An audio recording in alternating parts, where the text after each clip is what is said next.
I was just playing with my makeup. It's so cool because I got this mirror in PR. I'm not entirely sure who sent this. I forgot. But it's the Impressions mirror. I think it's perfect for travel. And it comes with this ring light thing where you can be able to tap on this and then change out the lighting. This is warm light, blue light, off. So cool. And then you can be able to fold it backwards. Ooh, I think I like this lighting better because it's more natural lighting. Please excuse the background noise. I am running a load of laundry. We're just playing with my makeup because I'm in the mood. I have on some red lipsticks. It's a mix of these two red lipsticks. I have this very old red lipstick from NARS. It is in the shade Leslie. The satiny finish. I have a layer of the Leslie lipstick on underneath, but I thought it was like a little bit too shiny, not as dark, so I added this Estee Lauder lipstick in the shade 682 After Hours. It's a pure color lipstick in a matte finish, and I added it on top. Going to make coffee today, and then we'll start on making our pizza dough for dinner tonight. However, the kitchen is a mess, so I'm going to have to clean up and put away everything. I can have a clean work surface to start our project today.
We are brewing.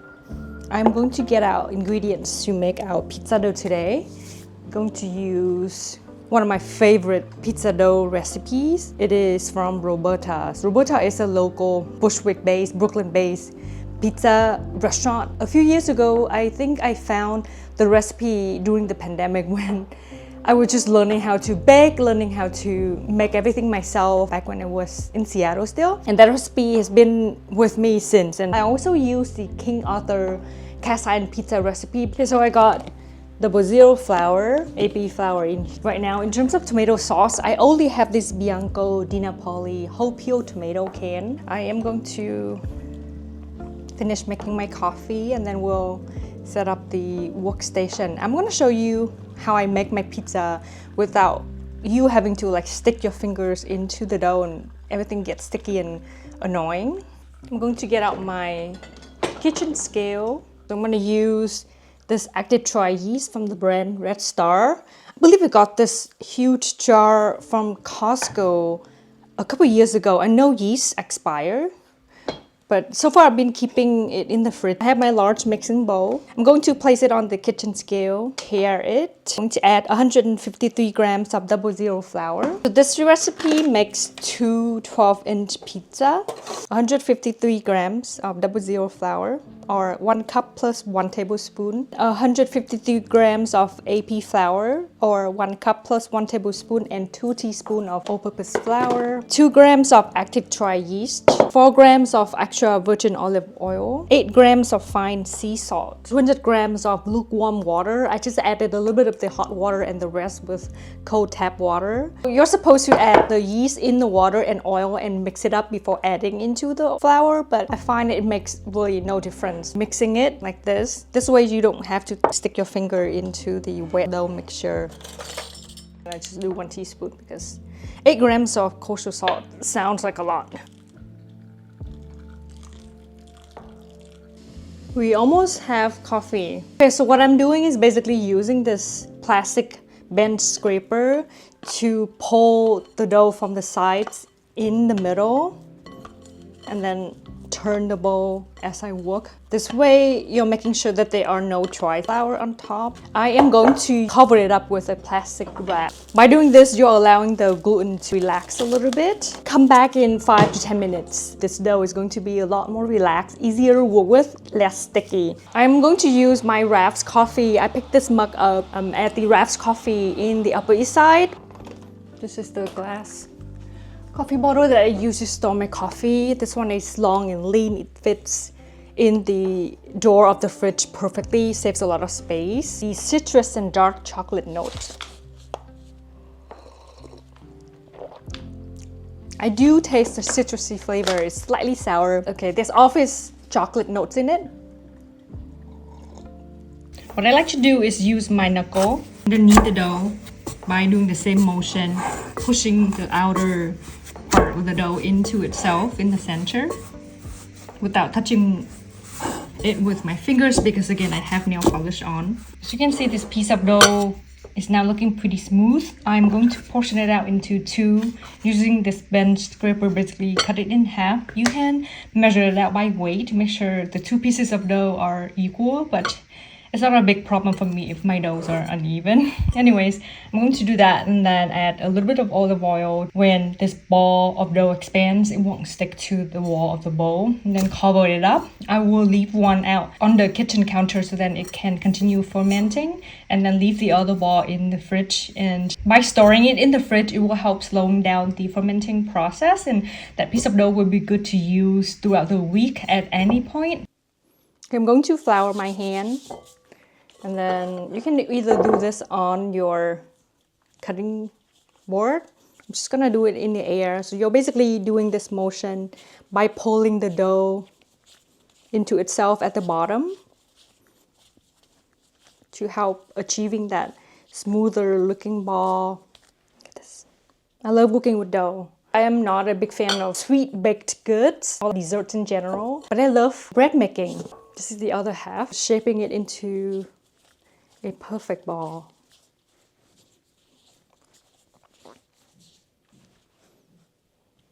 Thumbnail. So I've got a little bit of flour at the bottom. We're going to drizzle olive oil on top, kind of massage, just like so, and then you cover this up. I'll leave this in the fridge. We'll do another pizza for dinner tomorrow night. This goes into the fridge. Let's open our advent calendar. Today is day 5.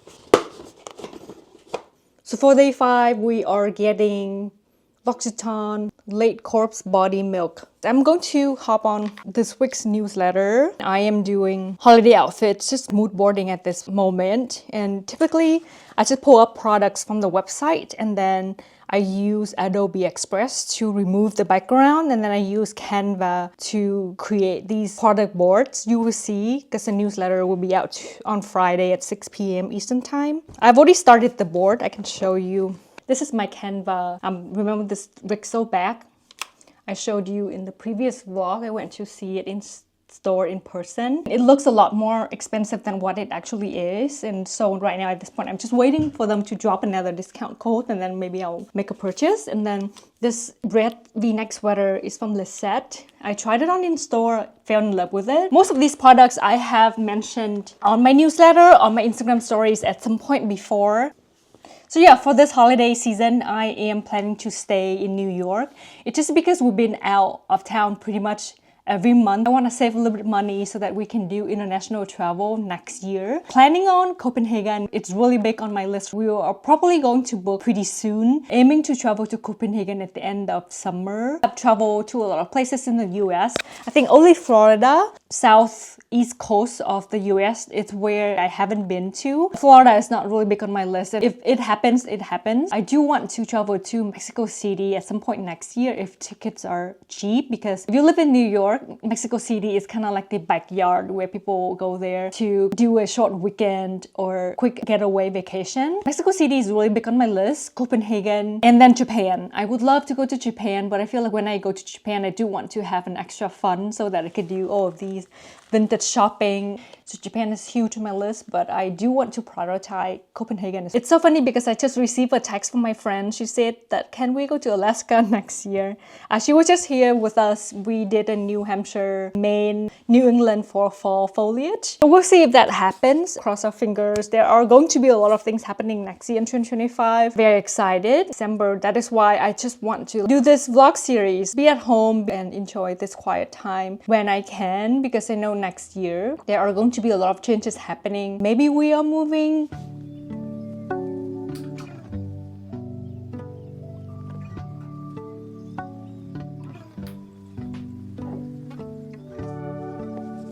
I've realized I haven't shown you my outfit today. I am wearing this tank top with the low scoop back and a really flattering neckline. I love this neckline on me, and the matching pants from Kai Intimates. I kept watching or looking out for a discount code during Black Friday, Cyber Monday sale, but they didn't drop any. I did pay full price for the top and the bottoms, and they did come out with the color brown and the red color as well, and I've been eyeing. They are such good loungewear set. You can also buy the top or the bottoms separately. They are made from this bamboo stretchy fabric. It is so thin but so stretchy and so soft, and surprisingly keep me warm. I have been wearing it so much because they just look so good. They just hug my body at all of the right places, and I love it. On top, I just have on this Queen's zip mohair sweater, and I just feel so cozy in it. Now that it's almost time for dinner, I am going to show you how I make my dirty martini, and then we'll start on preparing all of the pizza ingredients. I'm going to transfer this coffee into this glass container, and then I'll store it away. And then I want to show you how bubbly our pizza dough is. It's like double in size. I feel like today hasn't been a productive day as I wanted because I stayed up pretty late last night to get the video up. I think the 10 a.m. upload schedule is kind of brutal. I could stay up all night, but every night like this is going to take a toll on my mental health, and I'm not really at my 100% right now, and I'm so tired. First off, I'm going to compost this coffee ground. I have this little compost bin, and usually I would have to walk a few blocks to drop off these compost bags. It's a neighborhood walk, a fun joy walk, but when it gets really cold outside, I get so lazy. It just fits everything in here perfectly. I'm going to put it in the fridge. Let's start on making our martini. I'm going to go for dirty martini using the recipe from liquor.com. I already put my martini glass in the fridge, in the freezer, so that it could chill. But I'm going to do the same thing for this cocktail shaker. This one, I believe I got it from CB2. It's just a gold one that you can remove the lid. If you don't have a shaker, you don't even need one because it's such a small amount, and you can just eyeball everything and use a spoon to combine ingredients. So I picked up this bottle of gin. I've never tried it before, but I picked it up from Wild Wines. If you watch my vlog during the election day, I did stop by this wine store in Bushwick, the one that I liked. I used to live near there. Picked up this bottle of Austrian dry gin. It's also because I went to the grocery store the other day, and then I saw this really good looking container of green olives. This is Castro Veltrano whole green olives from the brand Bono. That's something that I would totally put in my drinks. There are some types of olive I would never put in my drinks, like those that are super salty that you make salad with. And then next I have this Trieu vermouth. The brand is Dolin. It's a really popular vermouth brand. I just went to, again, my local liquor store and asked a guy for recommendation, and he said, dry martini, get this. I'm going to try this olive and then the brine to see what it tastes like, because sometimes I realize if the pickle brine is not as sour or doesn't have any flavor, it doesn't do anything to the martini. Really good flavor. This one has seeds inside. It's very buttery. Oh, so good. If you could find olives without the seeds, those will go through the sticks better. But I don't really mind it. I kind of like to snack on my olives, and I prefer my olives to have seeds inside. I'm sure this is going to go super fast. For some reason, I got sent this whole bar tour situation from the brand Bar Stash. I will link this in the description box below. It's been sitting in my bar cart collecting dust. I, again, barely make fancy cocktails, but when I do, I just make something really quick and easy, and that's why I don't reach for a lot of these often. They come in these metal needle, kind of like off-center because there's a seed inside. See what I'm saying? Ooh, so this is the martini glass that I have.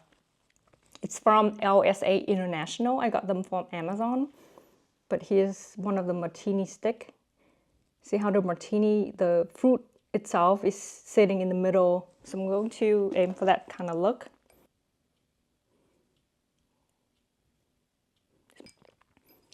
Here is my martini cocktail glass ice. The recipe calls for 2.5 ounces of gin or vodka. I'm personally a gin girl because I find that it goes down very smoothly and I enjoy the taste of it. I'm gonna do 2 full cups.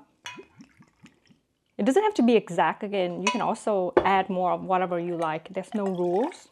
Hopefully I'm not gonna fall asleep. Otherwise you're gonna get a very late video tomorrow. 1/2 ounce of dry vermouth.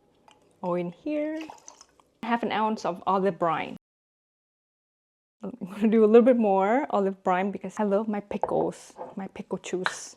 Okay, that's it. And then to garnish, you can use 2 to 4 olives. Just give it a good shake. Just like that. I love it. Okay. It's really simple. I should do this on the table, but anyways, it's okay. Again, as you saw, I added a little bit more olive brine. That is why the liquid goes pretty high up at the rim. I'm gonna drink a little bit of this just to make it to the perfect amount of liquid according to the liquid to glass ratio. It's really good. Ooh, so strong as well. Sometimes, you know what I do? Add a little bit of salt. So I have this salt sphere, French flaky salt, to make it slightly salty. I am going to take a photo.